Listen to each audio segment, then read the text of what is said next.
We are live. We are live. Welcome to College Football's Peek Around the Corner with your host, Greg Pflugar.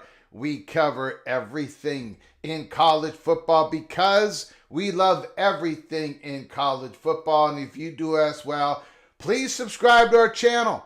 Smash the like button if you like our content. Share the video with your family and friends if you want to support this college football rebel outpost, the home for college football sickos like you. To help us keep the lights on with a donation, hit the $sign where you make a comment, and I'll get to your super chat as quick as I possibly can. Everybody is welcome. Come on into the studio that sits on the corner of Keith Jackson Parkway and Kurt Gowdy Avenue. Do not be afraid. Do not be afraid to become a legend with your comments and with your phone calls later in the show. It is April 23rd.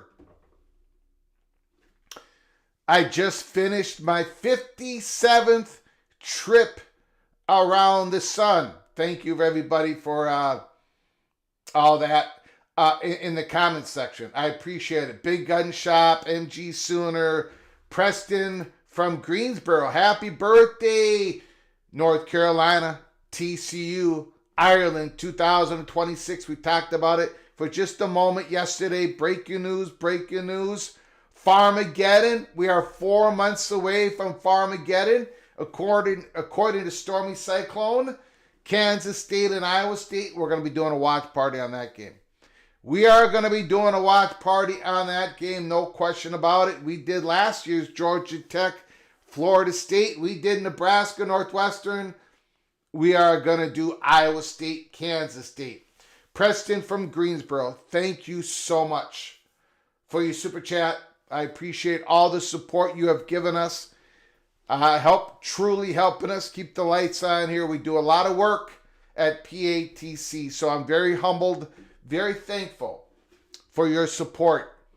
North Carolina, TCU. Now, there was a report that just came through before we came on live. Brian Murphy, WRAL. It sounds like the season tickets have been sold out for North Carolina. You know, they're going to get more viewership, right? They're going to get more primetime games in 2026. You see what's happening with TCU. Now, keep in mind, with all this success initiative in the ACC, viewership numbers, it's a zero-sum game. You take from one, you give to another. A little bit here, a little bit there. Just remember, it's a zero-sum game. When some institution in the ACC is prospering because they're getting the Ireland game, because they're on prime time, because they're getting that slot, because they have a famous head coach, and maybe North Carolina is going to be good, maybe they're going to be really good. It's a zero-sum game. The pie, the ACC pie, did not increase in that settlement. Always keep that in mind. Now, North Carolina State's revenue pie looks like it's going to grow because of the gambling distribution money in the state of North Carolina inside the budget bill. But in regards to the settlement, the pie did not grow. Thank you so much, Preston from Greensboro. I do appreciate the incredible generosity. Unbelievable. Stormy Cyclone. Can't tell you how much I enjoy your content while driving the tractor this spring. I appreciate it. Just those words, man. I am very humbled. I'm very thankful. I'm very thankful that you're on your tractor listening to this program, even though I'll give an elbow to the Cyclones once in a while. You know I will. I have. I'm going to do it again. But it humbles me so much that you would listen to the fat guy from Minnesota in beautiful Ames, Iowa. Or maybe you're not in Ames, Iowa, but somewhere around close to Ames, Iowa. Thank you, Stormy Cyclone. I do appreciate it. Lasagna, meat and cheese, together. Jan Uzi, I don't know how to say your name. Please, Jan, let me know how I'm supposed to pronounce that handle you got. I don't want to butcher it every single time.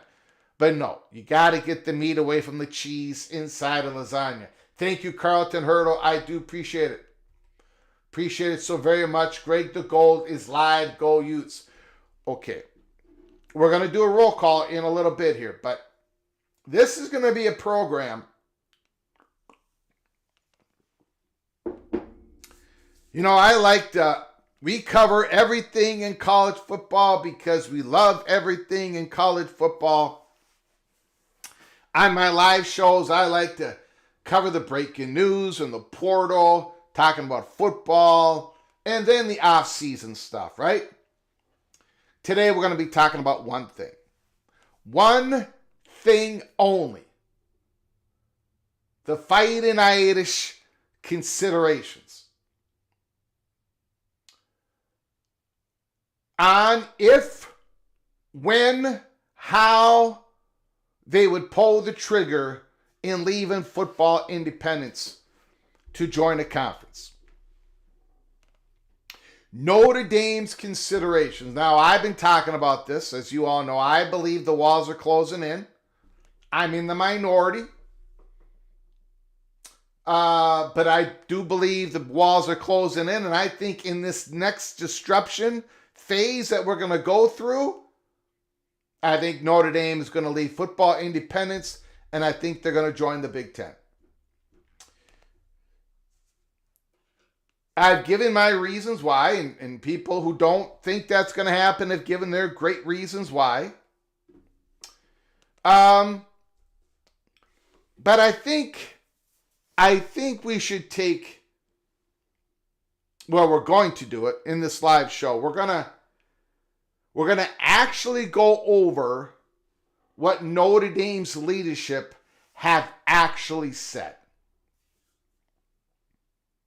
on what they are continually considering, because it's never been an open and shut case. Notre Dame values their football independence. They've had it over 100 years. But it's never been, the door is shut and they're not considering a change. And they were, in 2010, Notre Dame had very serious conversations. They were vulnerable to have to change the college football independent status. Those discussions continue to the point where they're in the Big Ten media contract, and there is a number in there, and it's higher than what the other current Big Ten schools are making and what Notre Dame is making right now.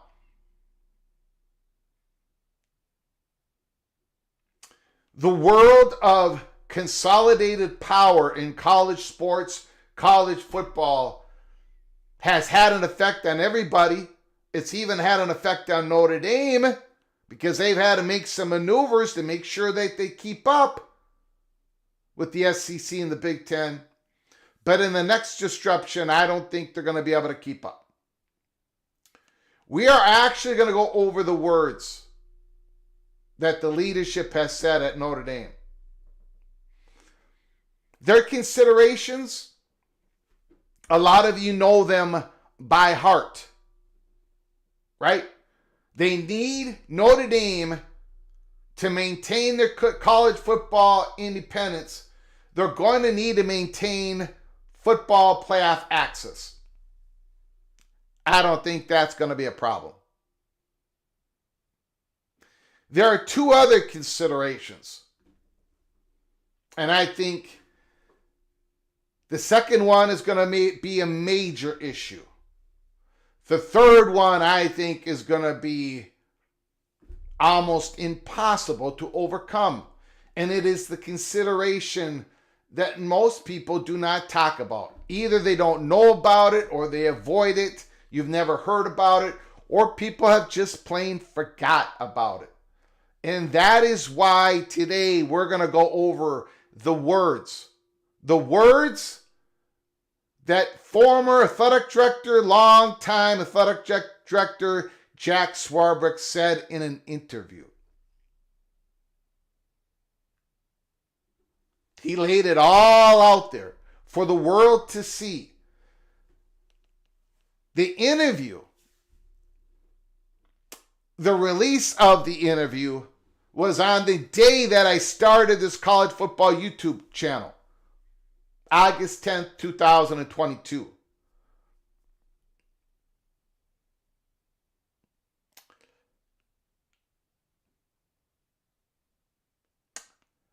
So we're going to go over that.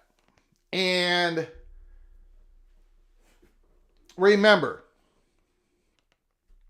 the words that, how Jack Swarbrick explained the considerations that Notre Dame has to make continually. They talk about it a lot, he says. This, what he said in 2022, was after USC and UCLA announced that they were going to the Big Ten, before Washington and Oregon came into the Big Ten, and you had the Big 12 poaching the Pac-12, and most importantly, way before, 2 years before,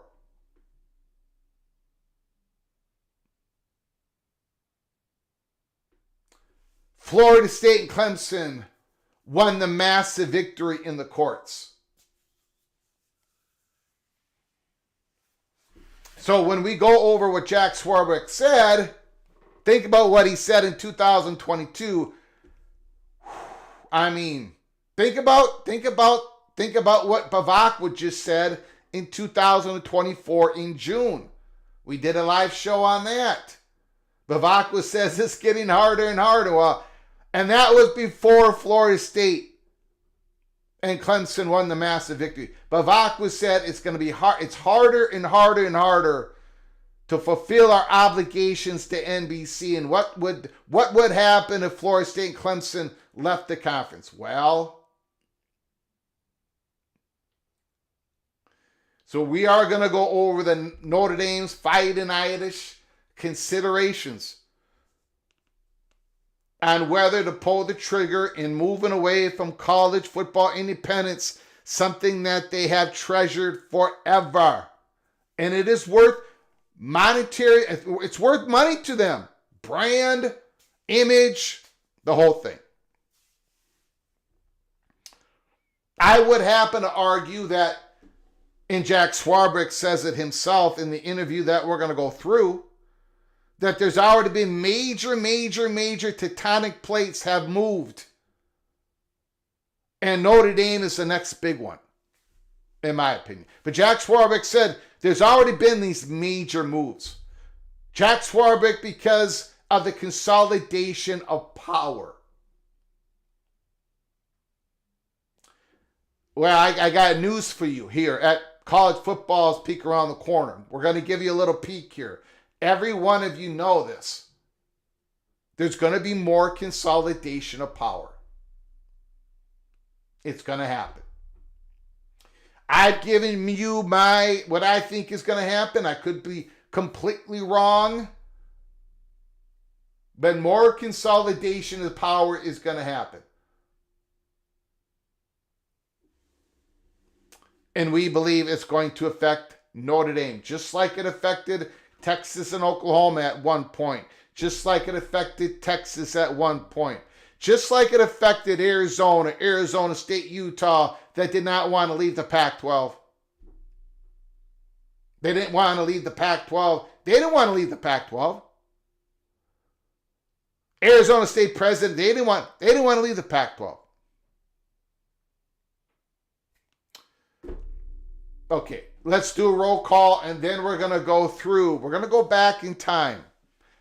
We're going to go back in time, and then we're going to take that information, and we're going to plot it right where we are on Wednesday, April 23rd, 2025. The Big Lubbock is in the house. Charlie Atwood is in the house. The Draft Countdown, The Walking Geek, 21 Bucket 21, Mr. Mountaineer, Daniel Gygax, Stormy Cyclone, 4 months away, baby. Michelle is in the house. Holy smokes. Mr. Morgan Mountaineer, Mayor McCheese, Golden Gopher, scoring some goals in the NHL playoffs. Big Gunshot, MG Sooner. Jeff Crabcakes in football is in the house. Les Austin Jr., Patrick Caffell, BYU Kenneth Stromness, Toast is in the house. Thank you, Steel Austin. I appreciate it. Thank you, Guy Gax. I appreciate it. Saved by Grace is here. What else we got? Who else we got in here? On a lazy Wednesday early afternoon, the doctor is in the house. He made it. Mr. Buckeye, Jared Jones. Check it out. AMAC is here. Thank you, AMAC. Appreciate it. Bigger man from Hell State. Hell State is in the house. Holy smokes. Bobby Hansen.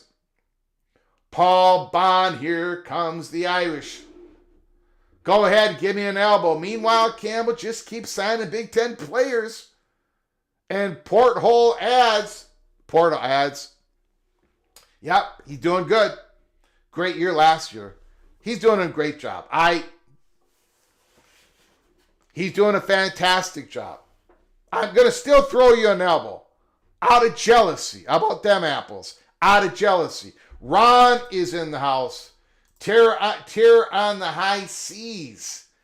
The Pirates 26, the Wolfpack 21. Well, you can say thank you to me. Terror on the high seas. I absolutely crushed the North Carolina State Wolfpack season last year. I destroyed it. Greg the Gold.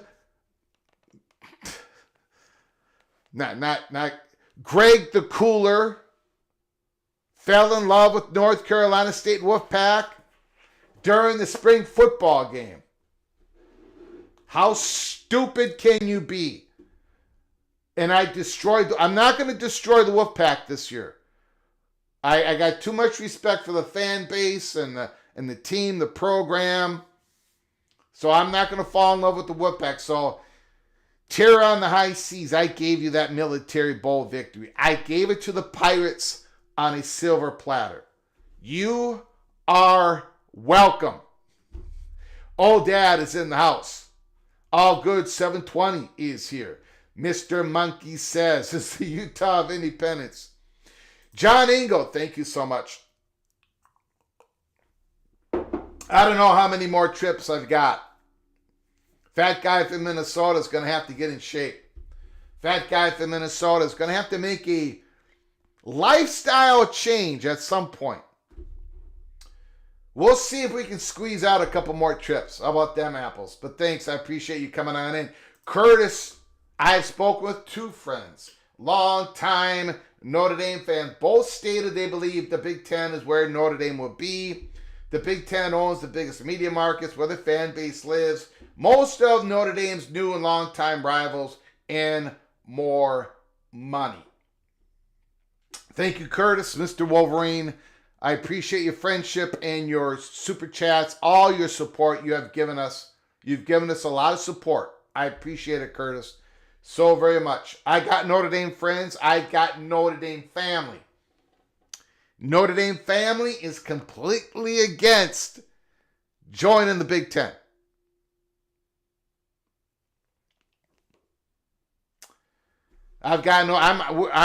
My mother is Irish. I'm Irish. My father was German, but my mother is, we're Irish Catholic, Northern Minneapolis. I sang in the Catholic Church for 10 years. We had a little band, guitar and all that.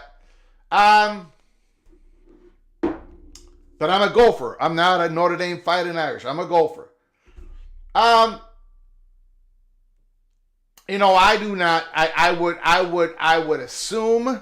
Maybe I should not assume.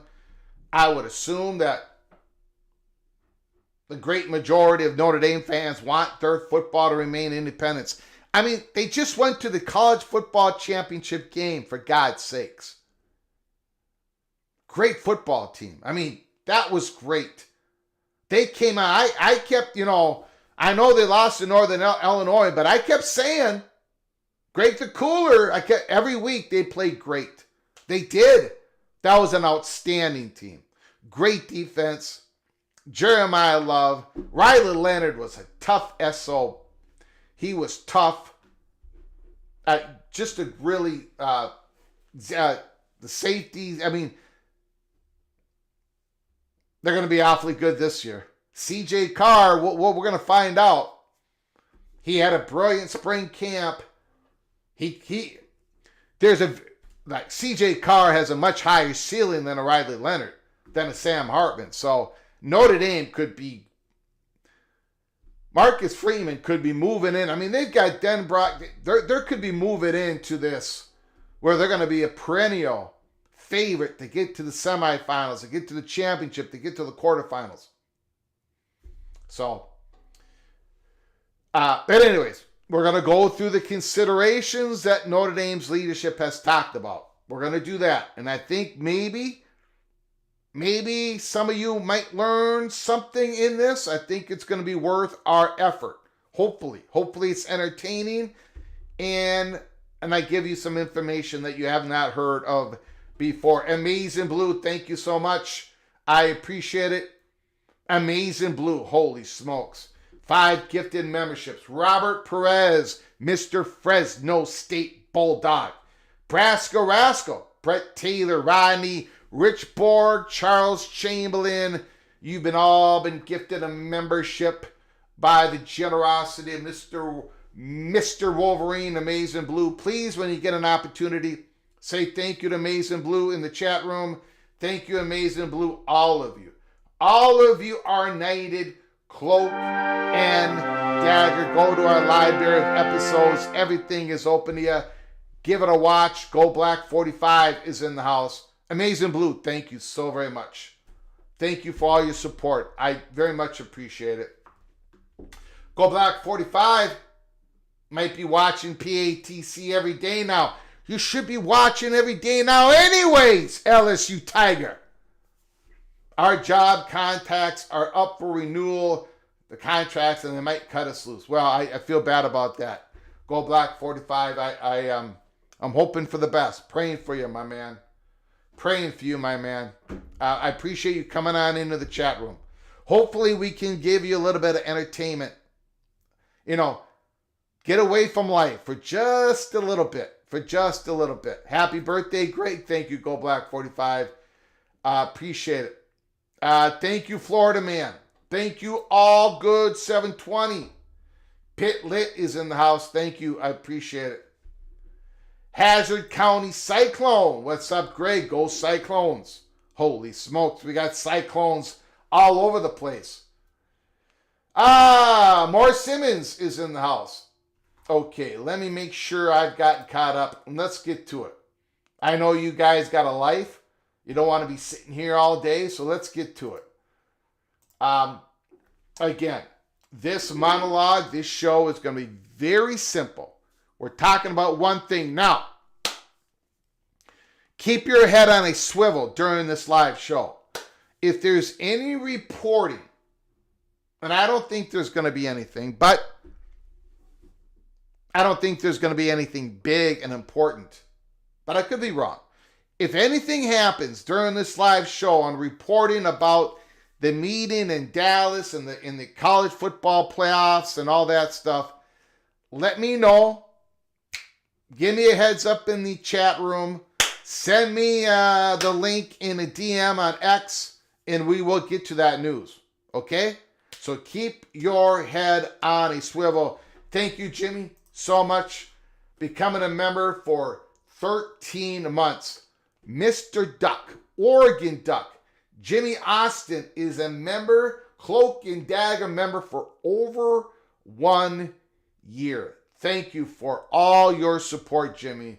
I very much appreciate it. You are hereby knighted, Cloak and Dagger. And I see you gave a gifted membership to Tyler Buck. Tyler Buck, when you get a moment, please say thank you to Jimmy.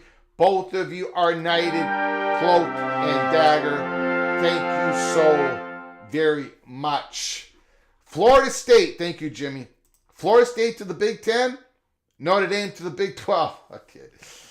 All right. Okay. Jerry Jones. All right, let's get to it. Now again, let me go over this real quick because we got people just joining us. It's going to be a one-story monologue. We're going to go back in time in 2022 when Jack Swarbrick was interviewed. He talked about the considerations that Notre Dame would have to make if they ever needed to pull the trigger on leaving their college football independence, something that they do treasure with every might of every fiber of their being. Okay? Back in 2022. And then we're going to take your phone calls. I'm going to go over what I think, and I'm going to do that when we read the article here. Then we're going to take your phone calls. I think there's one consideration in here that just is not talked about, but it is so damn important to the Irish. That's the big one that I want you all to witness Jack Swarbrick saying it in this interview. Jack Swarbrick discusses conferences, Freeman, NIL, and more. We're not going to go through the Marcus Freeman part of it. We're not going to go through the NIL part of it. Again, August 10th, Kevin Sinclair, Irish Illustrated. It was not an interview by Kevin Sinclair. You're going to find out who interviewed Jack Swarbrick in a moment. But it was all listed down here on Irish Illustrated. After USC and UCLA joined the Big Ten, before Oregon and Washington joined the Big Ten, before the Pac-12 collapsed and the Big 12 grew, before the monster, massive victory in the courts by Florida State and Clemson. On Wednesday, at noon Eastern Time, Notre Dame Athletic Director Jack Swarbrick took questions from Vice President of University Relations, Lou Nanne. The conversation was wide-ranging, shifting from conference affiliation, a potential Super League, the latest on NIL, Mateo, documentary, Shamrock series, Marcus Freeman, shining as a head coach, and much more. We're going to just take a look at the conference affiliation questions, discussions. Nanny, the question. Let's talk a little bit about the elephant in the room. Conference affiliation. There's been a lot of movement on this front. And I think to the average fan, pretty much anywhere in the country, has been a bit dizzy. Not only what happened so swiftly and happened behind closed doors, major conference shifts, but what still might be happening behind closed doors. And when is the next shoe to fall? Tell us a little bit about what you see in the landscape and what are the ramifications for Notre Dame. Jack Swarbrick. You know, the two big moves we've had in the past 2 years were, in a sense, foreseeable. A lot of us knew what Texas was interested in considering, what its options might be. And a lot of us knew that USC was a little frustrated with its situation. So those two dominoes you always felt were sort of potential movement. Now, did I see USC and UCLA going to the Big Ten? No, not necessarily. But the movement didn't surprise. But those are the big moves, right? Those are the tectonic ones. Yeah. And then they trigger other discussions and other possibilities. You know, I think what we've seen now is the consolidation of power, if you will, in two conferences. The SEC and the Big Ten. So there's a bit of a Big Two, the next level 3, and then the group of 5. Now again, Swarbrick is doing this interview before the Big 12 was able to poach the Pac-12. In a way there wasn't prior to this, or won't be when the moves are completed. They don't happen yet. So that's probably the biggest significance. I think that the SEC and the Big Ten have, at least for now, put themselves in a different position. Nanny, do you think there could be consolidation of a third conference? Do you think there could be some configuration of the ACC and what's left of the Pac-12? Could there be a third conference that emerges soon? Or do you just see the Big Two? Jack Swarbrick, again, back on August 10th of 2022. Swarbrick, there are a lot of complications to creating a third big-time conference. You know, the ACC has looked at a lot of options. Yep. ACC has looked at a lot of options to try to get themselves in a better position. Obviously, the Pac-12 and the Big 12 have looked at every option. I think the notion of a consolidation would make some sense. I think it's really complicated to get to, absent some merger by the Big 12 and the Pac-12. I think it's at least in the near term unlikely, and it turned out to be incredibly unlikely. The Big 12 was able to move ahead of the Pac-12 when it came to the media deal, and it left the Pac-12 with no bad exposure, bad deal, and the poaching began. So I think that the advantage, this is Jack Swarbrick, 2022. So I think the advantage, and it's an advantage that sort of gets reinforced with their media deals, the advantage of the SEC and the Big Ten have built is probably going to be there for quite some time.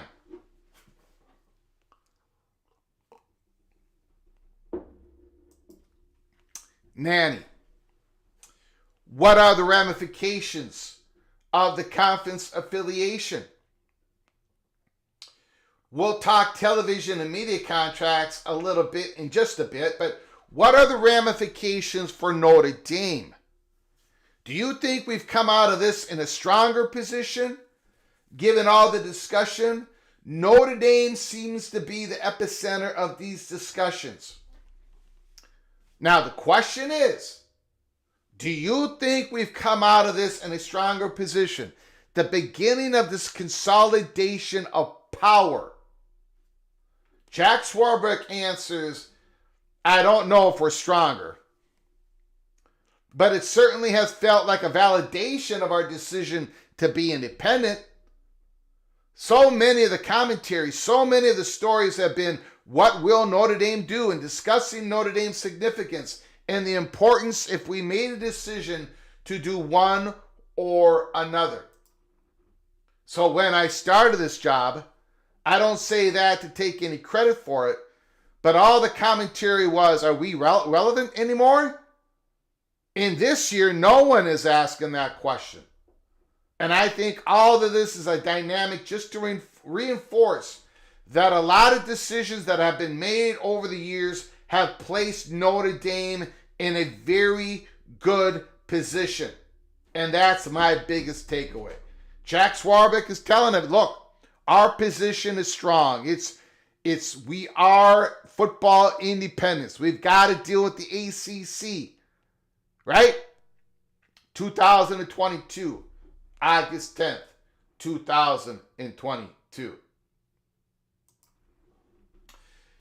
Nanny. So it seems that through this whole process, that especially on the football front, the NCAA's position has just grown kind of weaker along the way. Are we headed toward a college football super league of like 60 schools and so forth that will form its own set of governance? What are the next tectonic shifts on that front? Jack Swarbrick. There are really two different concepts there. As to a super league, it feels unlikely. It's just too complicated with the contractual commitments and the assignment of rights and a number of things. Now, again, Jack Swarbrick said this on August 10th of 2022, but a little bit later on, in 2024, he sponsored the Rudy Project, which was a super league, which was going to be backed by billions of dollars in private equity, private capital money. Remember? Jack Swarbrick kind of, even though it's going to be difficult, it's going to be complicated, it's unlikely, Jack Swarbrick said, he still wanted to see if the moonshot worked. He was looking at the self-interest of Notre Dame when trying to create this Super League because of the Power 2, because of the Big Ten and the SEC. We'll get back into that in a little bit. As to the Super League, it feels unlikely. Just too complicated with contractual commitments and assignment of rights and the number of things. So I think you'll have the SEC and the Big Ten, as I say, sort of carving out their own space. PATC money shot number 1 of the article. PATC money shot number 1 of the article. The SEC and the Big Ten, as I say, sort of carving out their own space. They will likely grow a little bit over time. I don't think there's anything imminent. And there wasn't. It took a while to get Washington and Oregon. But it wouldn't surprise me to see both of those eventually wind up around 20 teams. Jack Swarbrick is talking about this in 2022. You know, Jack talks to a lot of people. He had a relationship with Gene Smith, the athletic director. He's got relationships with the SEC. Back in 2022, it's like, you know, it wouldn't surprise me. Shouldn't surprise anybody if the SEC and the Big Ten wind up around 20 teams. Maybe a little bit over. Maybe a little bit under. But around 20 teams. Okay? Keep that in mind. This is where Jack Swarbrick thinks he doesn't think the consolidation of power is over in any means. And then as to your question earlier, maybe over a longer period of time, there'll be an emergence of a third conference, which sort of gets you to that number of 60 that have positioned themselves. Separate from that as the issue of governance. And there is a lot of discussion today about how should football be governed. What's the role of the NCAA? Should college football playoff be the organization that does it? Should we create something new? Should more power shift to the conferences? And that all is happening right now. More power is going to the conference. We're getting this sort of governance through this class action lawsuit, right? And the leadership of college sports is trying to get this settlement ruling codified in Congress. So all of this is happening that Jack Swarbrick believed was going to happen back in 2022.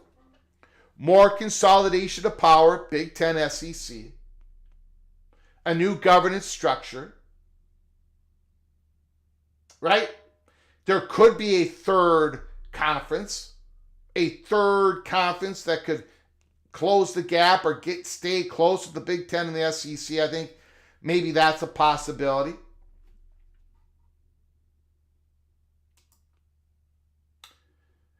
There's Jack Swarbrick. There's a general view that something new has to take shape here to effectively govern football, which has a position now, which I don't think any of us could have anticipated as recently as 10 years ago. Its dominance is extraordinary. Football's dominance is extraordinary. Nanny's next question.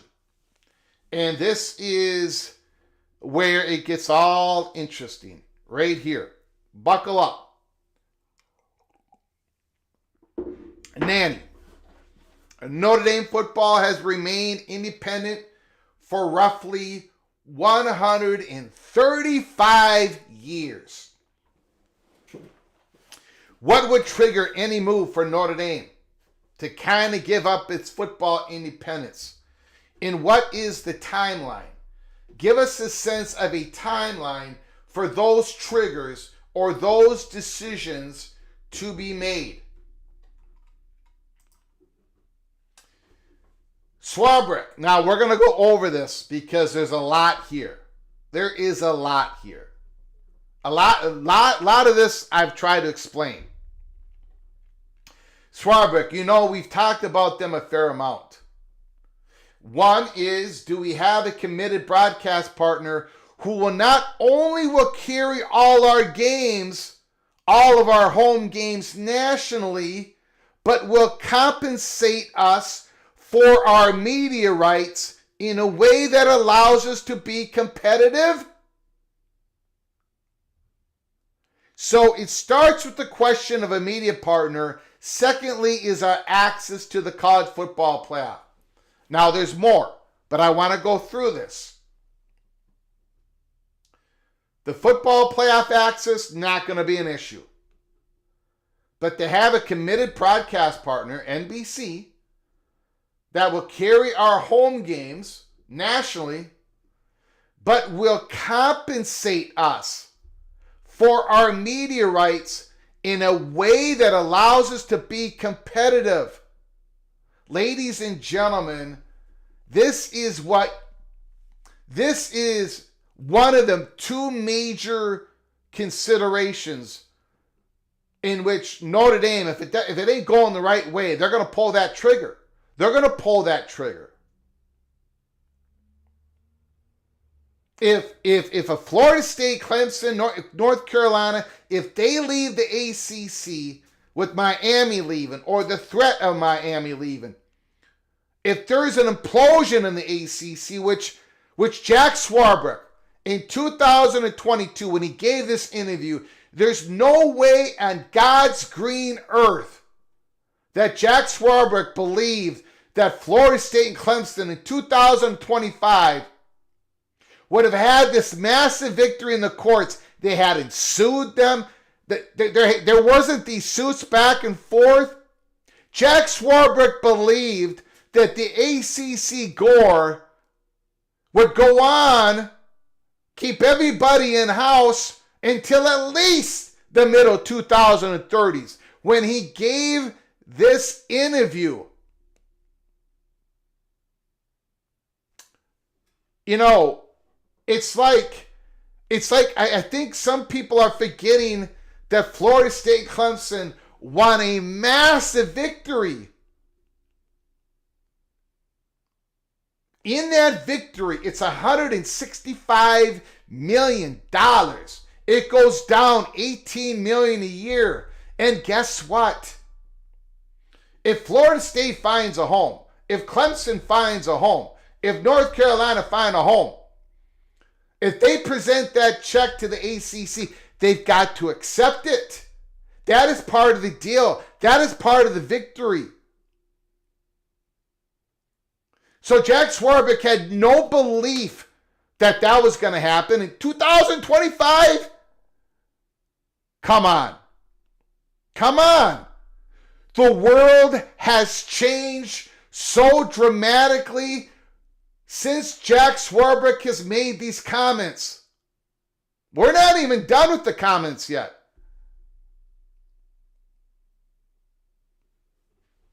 But remember, Jack Swarbrick is saying, look,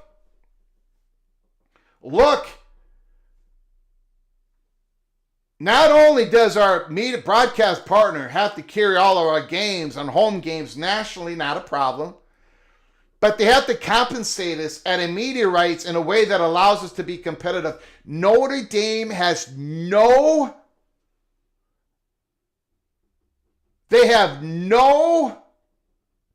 wants, no desire to take steps backwards in their resources and how much they're making to be able to compete in anything. Notre Dame wants to compete at it all. Look at football. Look at everything. We're going to get to the everything part in a little bit. NBC has a sliding scale. It's a standalone, Notre Dame is a standalone product with NBC.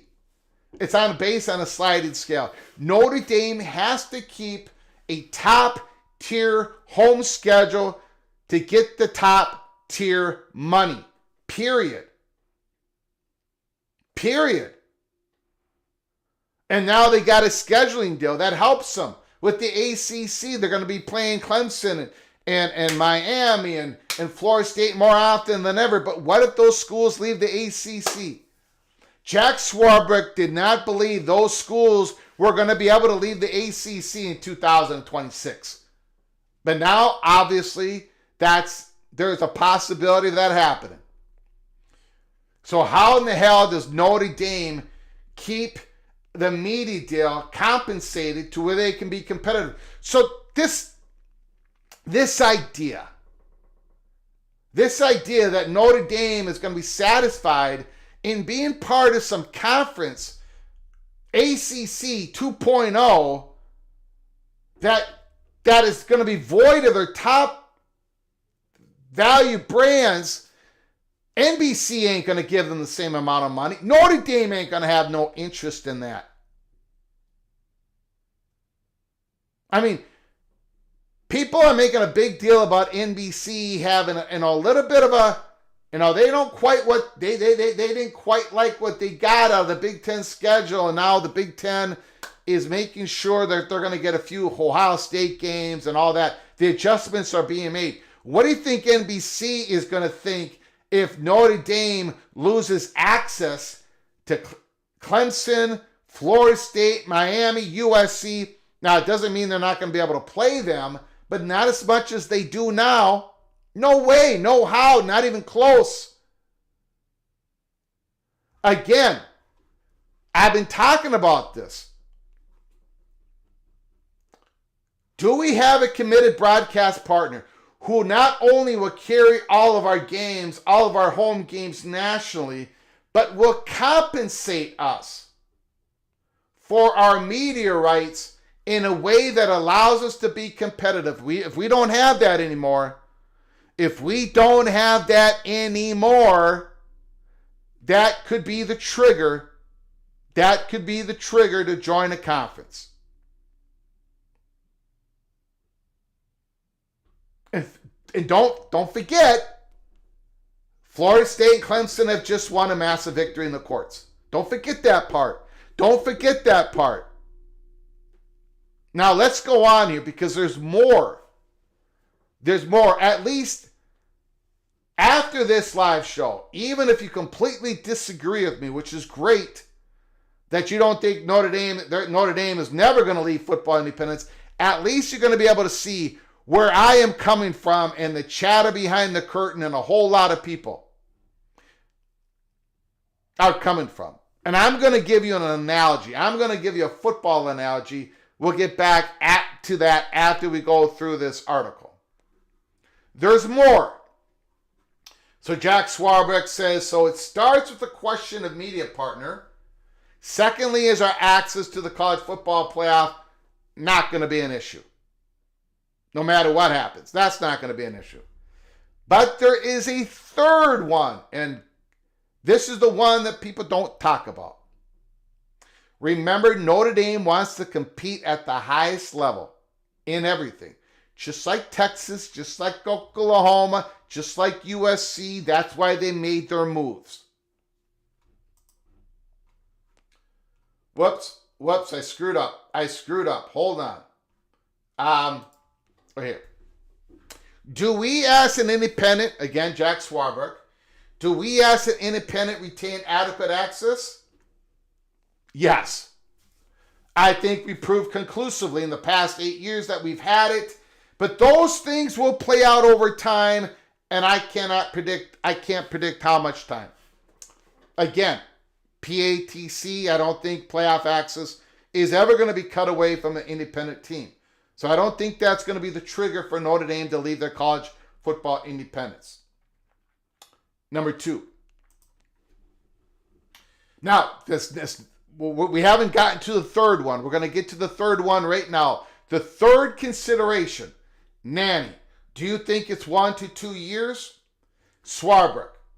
I think the college football playoff will be resolved as to what's next within that time frame. It's possible that the media situation could be. But the flip side of that is our contract runs through 25 season. So hard to say. But those are the first two things. Here is the third one. This is the third consideration. The one that nobody talks about but us here at PATC. Third is a good home for our Olympic sports where they can compete for national championships, but also have schedules that sort of make sense for them. So we're going to forget about the second consideration, playoff access. Notre Dame is always going to have that. The first one, Are they going to be compensated at a level needed to compete at the highest level with a broadcast partner? If they, that is highly doubtful if when the ACC implodes. But the third one is Jack Swarbrick and Notre Dame. They need a good home for our Olympic sports where they can compete for national championships, but also have schedules that sort of make sense for them. Okay, Notre Dame, ACC, been a good home. Now, Notre Dame has had some issues. We're going to talk about one big one here in a moment, but they've had some issues. Now, think about, again, Jack Swarbrick's talking about this August 10th, 2022. Think about the ramifications if North Carolina leaves, Florida State leaves, Clemson leaves, possibly Miami leaves, possibly Virginia leaves. Is the ACC still a good enough home? Is the ACC network going to have enough value for Notre Dame? Is Notre Dame going to be satisfied with the ACC, with their Olympic sports, without the top brands? Notre Dame did not like the scheduling of Hockey East. So they called the Big Ten and they joined the Big Ten Hockey Conference. The travel is much easier for Notre Dame. It is very important. So again, when people are thinking about Notre Dame's options and they're thinking about some sort of conference made up of small private schools and in locations that may be hard to in and get out of, Notre Dame ain't going to have any interest in that. In fact, let's go to the next screen. Let's go to the next screen.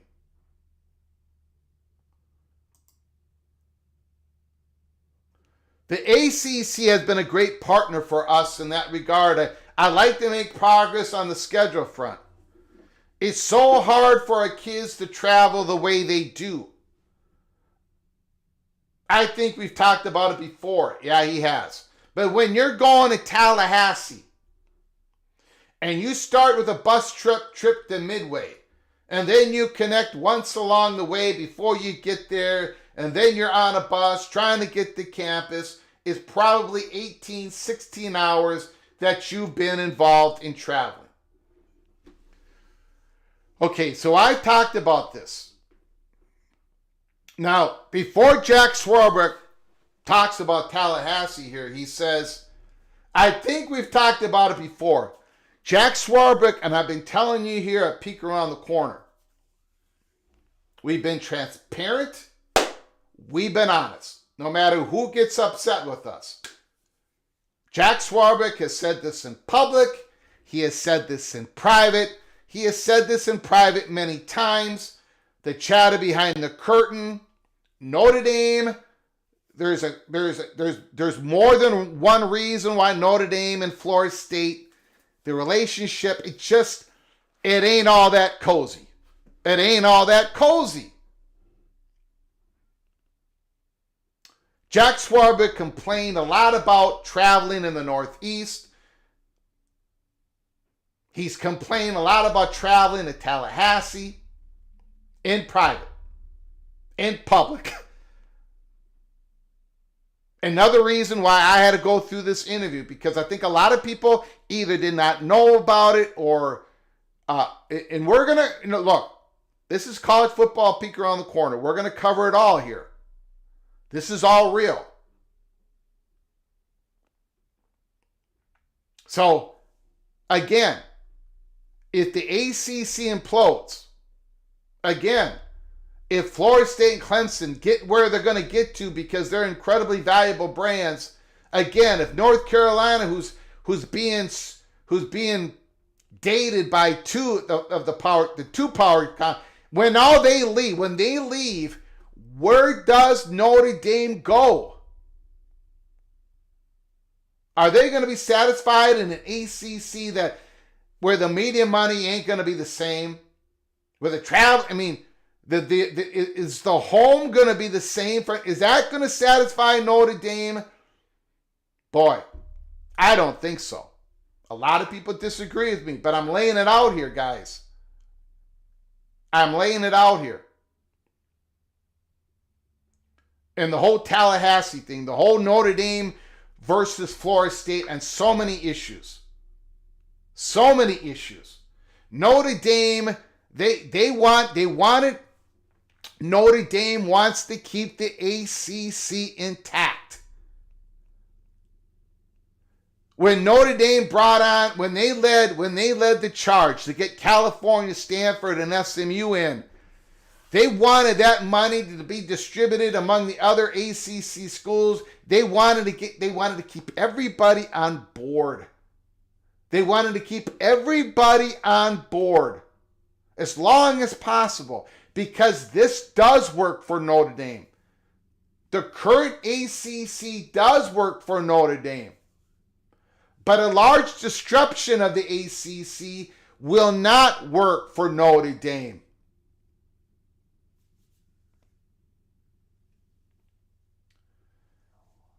And I'm going to be honest. Again, I got to be honest. The Big Ten knows all of this. They know Notre Dame is like, they know what Notre Dame thinks about Florida State. And some people say, well, the Big Ten cannot be controlled by Notre Dame. Notre Dame keeps pushing them away, keeps pushing the Big Ten away. The Big Ten has to act in its own self-interest. It cannot go for the big Notre Dame anymore. They got to quit screwing around. Well, here's one problem with that. There's lots of problems. But one problem with that is the commissioner, the presidents, they know what this media, they know what the Big Ten current media deal looks like with Notre Dame in it, and it's eye-popping. They know that CBS and NBC and Fox are willing to pay for eye-popping numbers. So they do not want to give up the golden goose of Notre Dame. They don't want to give it up. They're going to keep going after it. Just like they're going to keep going after North Carolina. I think they're going to fail, but they're going to keep going after it. The Big Ten is at 18 teams. They have a monster media contract. They're going to have a monster media contract in 2031. They can be highly selective. This is all about Big Ten going after Notre Dame. And the consolidation of power is making it more difficult for Notre Dame, not easier. So while you may be somebody who thinks, well, Greg, I still don't believe Notre Dame's going to go to the Big Ten, that's cool. I understand. We had Lewis with a great phone call yesterday. He thinks they can thread the needle. They may be able to. Lewis may be absolutely correct. But to sit there and say, well, if Notre Dame was ever going to join the Big Ten, they would have already done it. That's ludicrous. Because it's getting more difficult, not easier, more difficult for Notre Dame to keep their football independence. More difficult, not easier. Now,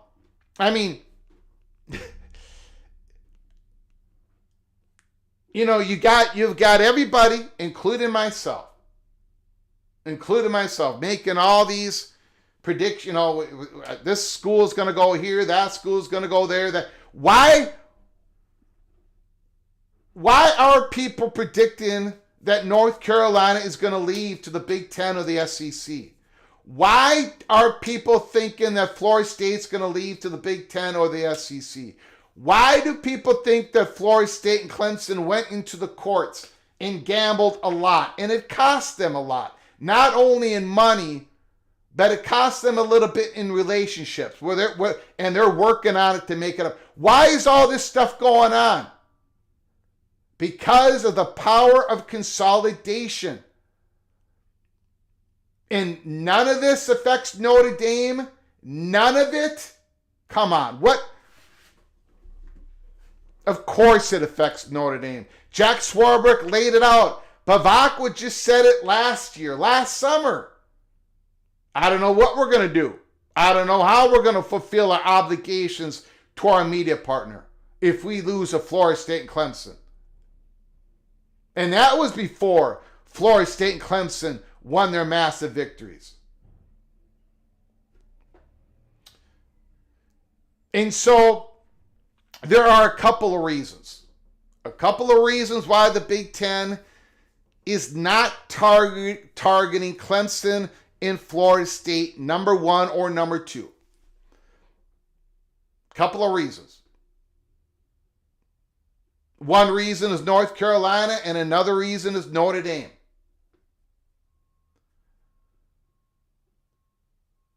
That's the truth. That is the absolute truth. And the Big Ten might go 0 for 2.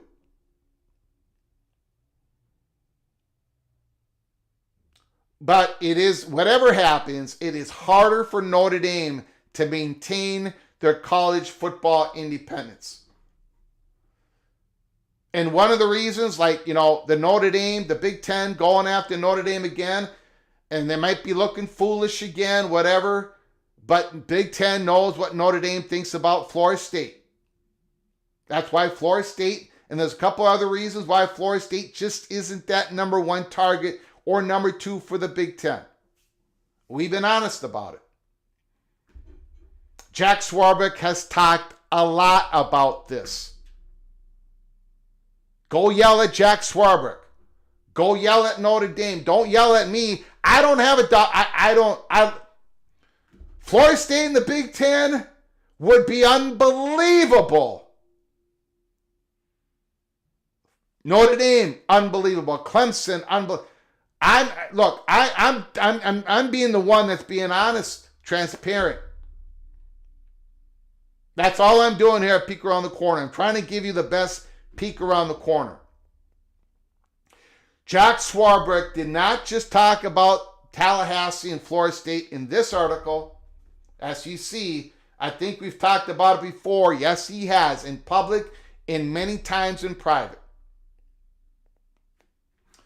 And then finally, he's talking about the travel. That's tough to be pre-med major or finance major and do that. So we're always looking for ways to make scheduling easier. But, and this finishes the article, but it's media, it's CFP, that should have been college football playoff, not college football, and it's our Olympic sports. Those are the 3 considerations on whether Notre Dame leaves their college football independence behind. It's the media. Do they have a committed broadcast partner that can provide them national games and compensate them at the level they need to be able to compete for national championships? Currently, the answer is yes. If the ACC implodes, the answer is simply no, not even close. Not even close. Think about what the ACC makes in Tier 1 money right now. That is with Florida State, Clemson, and Miami involved. If they're all gone, North Carolina gone, that NBC Tier 1 money to Notre Dame is going to drop drastically. And then what is the home?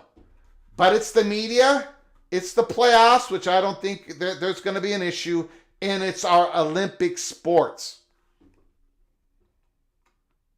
That Olympic sports is a massive one for Notre Dame. And it is for every athletic director. People on X don't talk about it that much, message boards, but the traveling, the ability to compete, you've got boosters who support the hockey team, the wrestling team. These boosts, they want to be able to compete. They want to be able to compete. They want a good home for the sponsored sport that they support, even if it's not a revenue maker for the athletic department. And again, if when the ACC implodes, is the ACC a good enough home for Notre Dame?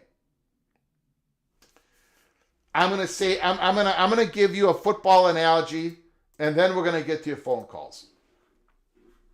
Okay?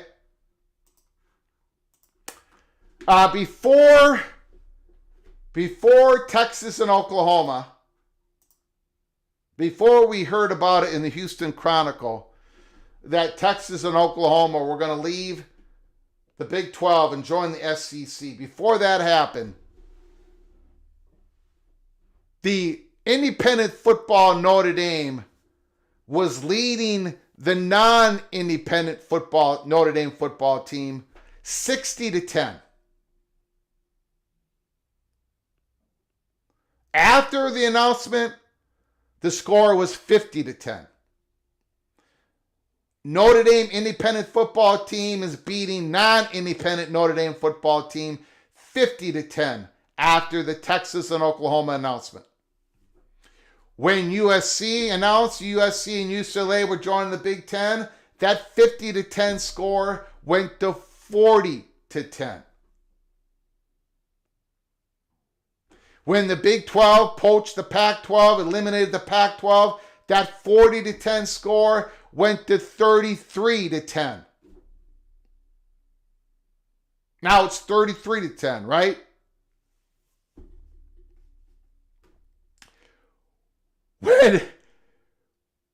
When Florida State and Clemson won this massive victory in the courts, where it only costs $165 million year one, and it goes down $18 million a year, and the ACC has to accept the check. It's 30-24 right now. Notre Dame College independent team is got 30 points. Non-independent Notre Dame's got 24. It's not a blowout. Today, it's not a blowout.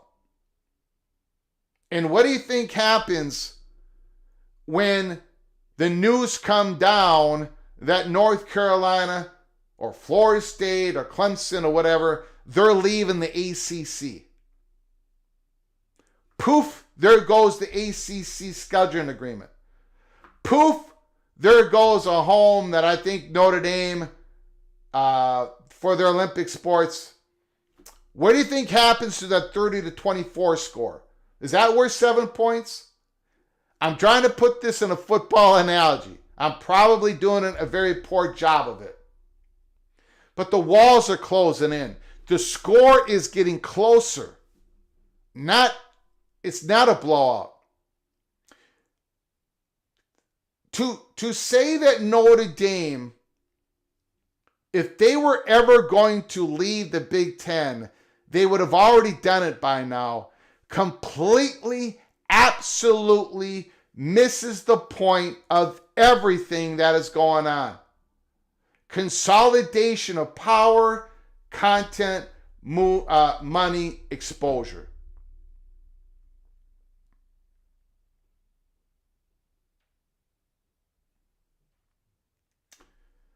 We're going to get your phone calls right now. Let me know how wrong I got it once again. 763-260-1333. 763-260-1333. Now, those were the words of Jack Swarbrick in 2022.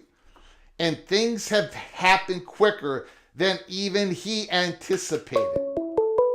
Right? And Bavakwa's, listen to his words. Listen to what Bavakwa is saying. If you don't think there's a chance of it happening. Call from Rick. Rick, you're on the line. The floor is yours. Oh, thank you, Rick. I'll try to get through this quick as I can. And happy birthday. Uh, Thank you, sir. Appreciate it. Let me throw some facts at you, and these are my facts. You don't have to agree with them. The ACC is going to implode. Now, I think the ball's inside the red zone.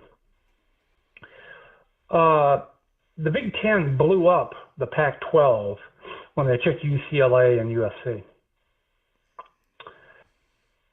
Notre Dame and North Carolina both have a golden ticket to the Big Ten whenever they want it.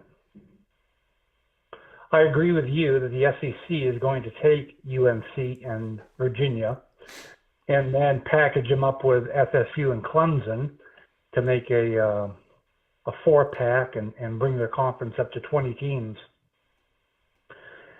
thereby preventing the Big Ten from getting FSU. And I think Miami is a perfect fit for the Big Ten and would prefer the Big Ten to the SEC. Now, with all of this being understood, the Big Ten should immediately take Miami and FSU, thereby causing an implosion of the ACC. That would force UNC to make their pick of whether or not they wanted to go to the SEC or the Big Ten. And it doesn't really matter. It doesn't matter. They're going to pick whomever they're going to pick. It just doesn't matter because it's their choice. All of the courting is done. The Big Ten has been courting North Carolina for 2 decades. It's all over. Just make your choice. So they'll probably pick the SEC with Virginia, and that'll, again, further implode the ACC, and Notre Dame immediately makes their choice. When the Big Ten took, again, USC and UCLA, they imploded the Pac-12. And then they followed it up with Washington and Oregon. What I'm suggesting is that they do it backwards. They do the same thing backwards. Instead of taking, this time, take Washington and Oregon first. It'll still implode the Pac-12 and then pick up USC and UCLA. And that's what you do when you take Florida State and Miami. You cause the implosion, and then you pick up Notre Dame and Stanford. Have a very happy birthday. You got it. I appreciate it, sir. Beautiful call, my man. Beautiful.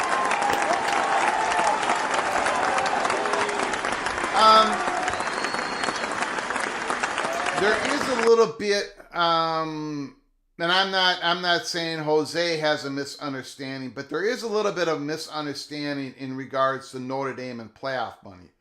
Jose says, yeah, Notre Dame could enjoy 11-1 every year and collecting that CFP money annually. Hold on. Call from Evil Badger. Evil Badger, can you hold on for a moment, please? Yes. And please turn down however I you're just listening. did. Okay. Notre Dame has one more year of that. Okay, to be able to collect all that money. I mean, 2026, Notre Dame is slotted in at making, I don't remember the number, but it's less than SEC and Big Ten teams. So being Notre Dame independent when it comes to playoff money is an advantage last year. It's an advantage this year, but it's not going to be an advantage in 2026 and beyond versus being in the Big Ten or the SEC. So I just want to make that clear. Go Black 45. Greg, when the ACC rebuilds, does it go to 12, 16, or even 20 later? I got no idea. Again, I don't even want to speculate on it because I don't know how people are getting sick and tired of hearing me say this, but I don't know how the ACC is going to distribute the exit fee money. Once we learn how they're going to do that, if we learn how they're going to do that, then, because that is such a big part of how this is all going to work after the big disruption. So I have no idea. Sorry, Go Black 45. I do appreciate the super chat. Appreciate it so very much. Thank you so much. Eva Badger, appreciate the patience. The floor is yours.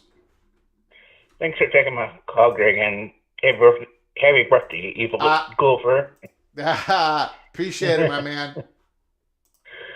Okay, so there's another Big Ten podcast that has kind of ripped on Fickle about losing Cozio and the other big name Hamper, and then back in the winter, Porto losing Lucas to Miami. Well, from what I've heard about Cozio and Lucas, all they were interested in was the money and really didn't want to practice. Because because Fickle even said that anytime that Cozio got a little dinged up, he didn't want to practice. Yeah. And right now, and it kind of goes back to the question that I asked you a couple of days ago about the quarterback movement and all that.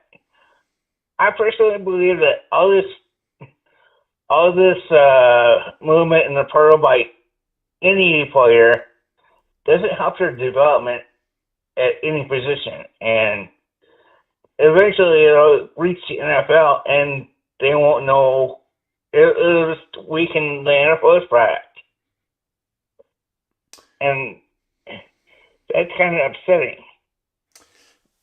Yeah, I mean, I'm guessing the movement is going to hurt some quarterbacks' development, but there may be quarterbacks who get helped by it because they finally connect with the right offensive coordinator that can develop their skills, or they have the right approach. They have the correct offensive approach for that particular quarterback skills. So there's probably good and bad happening in the portal in where all this quarterback movement is going on. Overall, it's overall, I would agree with you. It would probably be pretty difficult.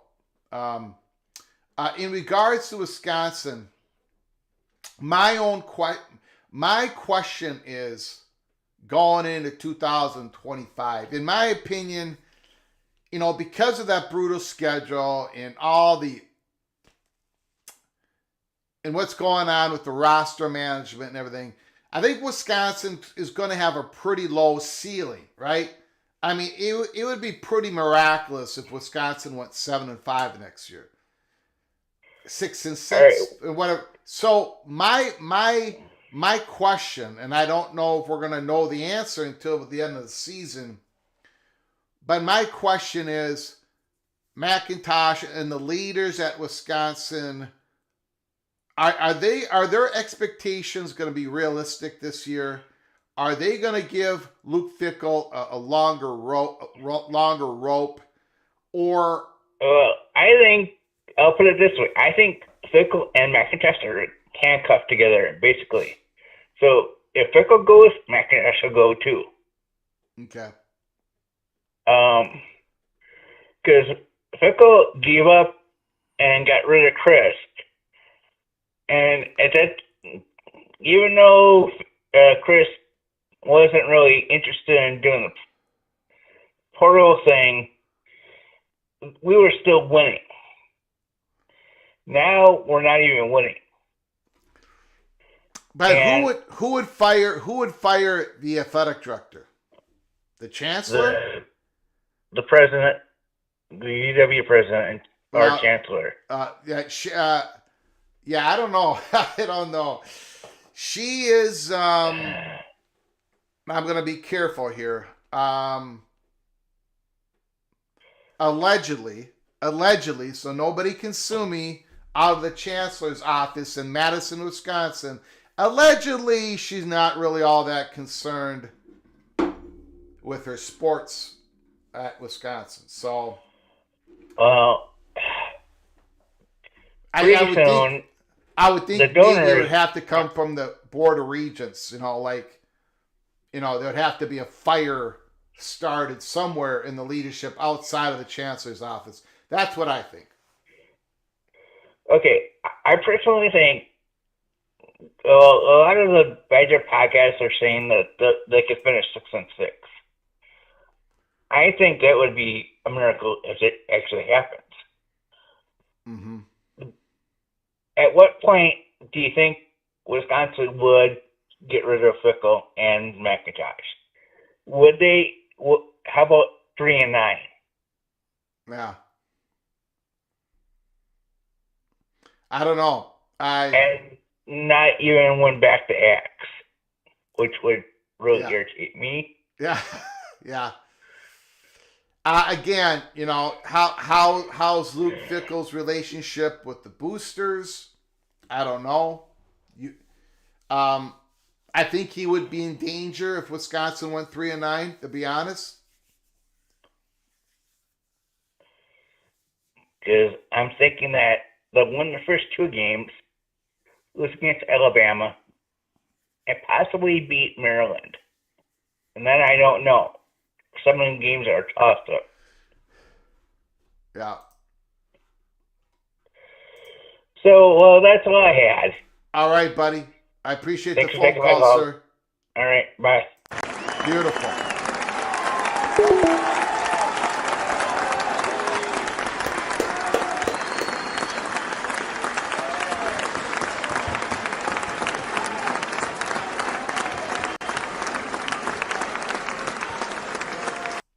Ricky Tungate, thank you so much, Mr. Hoosier, for your incredible generosity.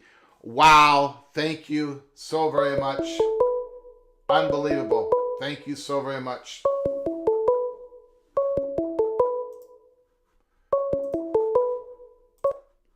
Call from Morris Simmons, can you hold on for a moment, please?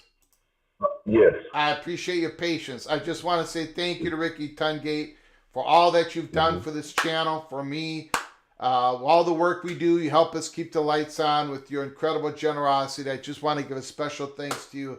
Thank you so very much. Nice to see Grateful Trojan in the house. USC. The Big Ten has turned the temperature on Notre Dame. So has Florida State and Clemson. That is, Florida State and Clemson and North Carolina, because North Carolina has been on the opposite side of that river. That river, the massive victory and the suddenness of it. It's 2025. There's no way that Notre Dame thought that was going to happen in 25. I did not. I took my L. I took my big L on it.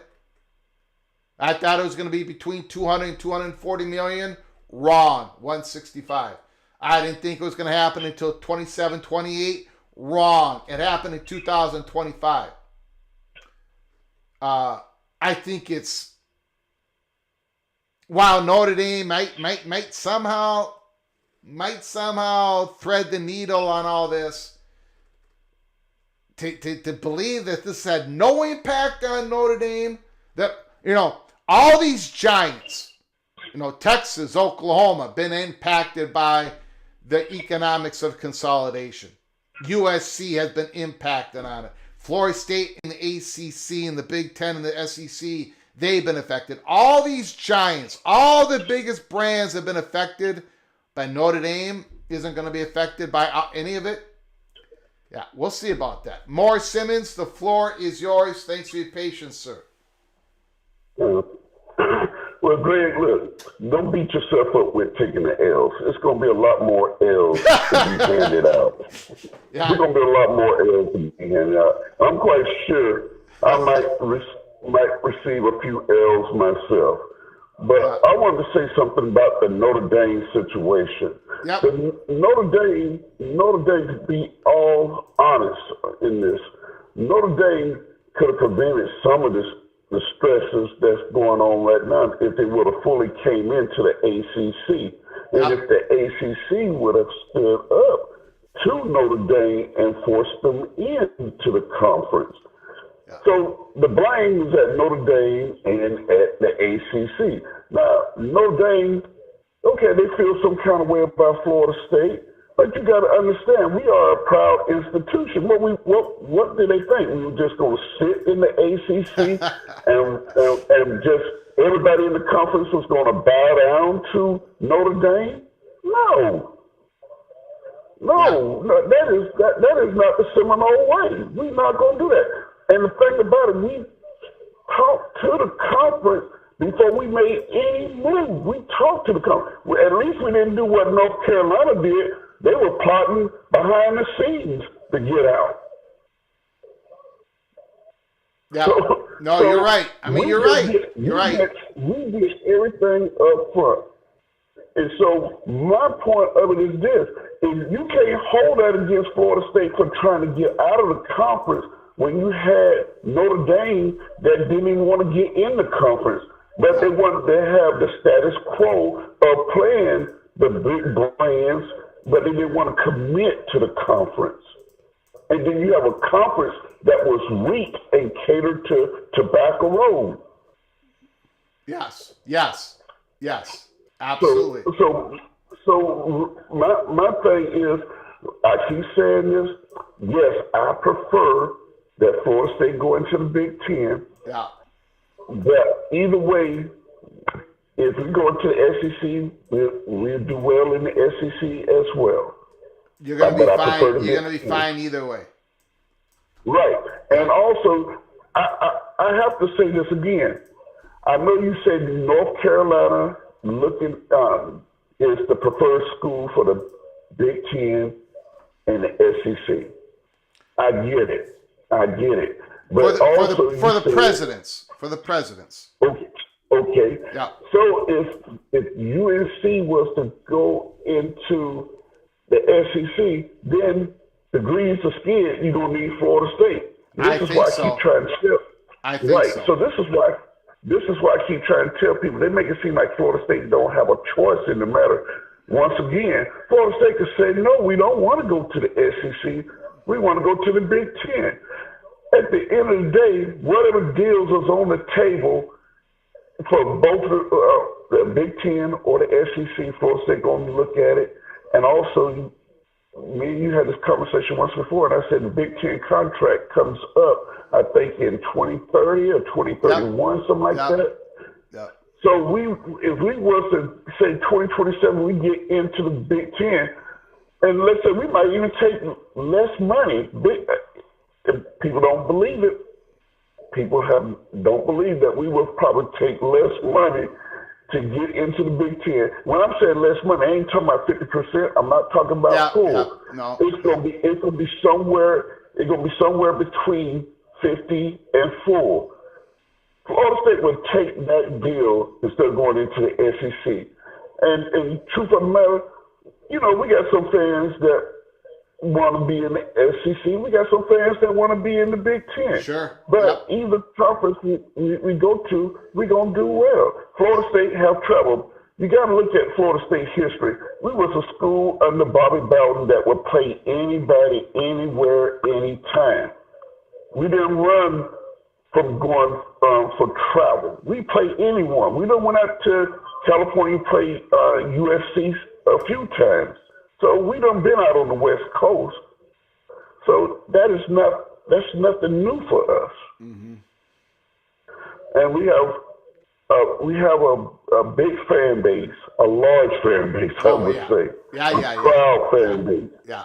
We can be a little crazy, but it's a proud fan base. Crazy good. Well, that's all I want to say. Yeah. That's all I want to say, Greg. Great show. Great show. You got it. Appreciate it, my man. Thank you, sir. Mm-hmm.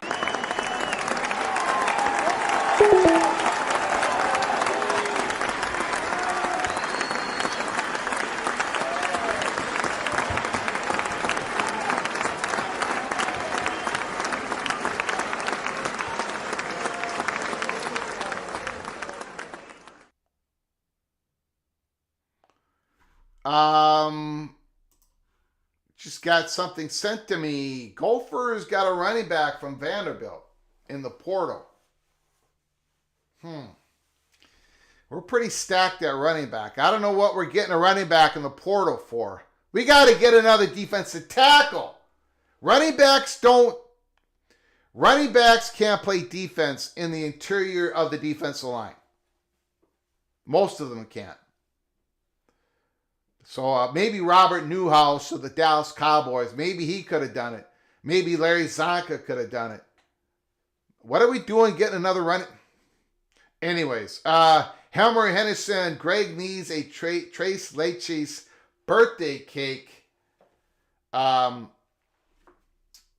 answer on that is yes, I do. I should not have that type of birthday cake.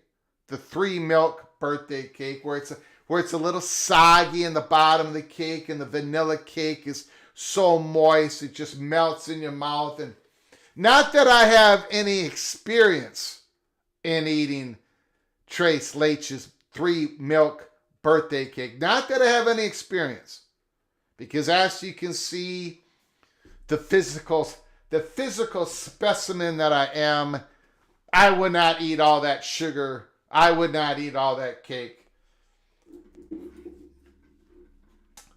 God, that is good cake. Oh, that is very good cake. Thank you, Hammer Henderson. Appreciate the super chat. Thank you so very much. It is so rich and it is so outstanding. They were the brave ones. They risked. They absolutely risked. I mean, forget about the money. You know, they did tar up a little bit of the relationship, and they're working on it. Where is my... please, I gotta find it. Where is that? Come on. Here we go. A ship in harbor is safe, but that is not what ships are built for. John A. Shedd, 1928. I post this on our live show maybe once every 6 months, right? I love this. A ship in harbor, when it's in port, when it's in harbor, it's safe.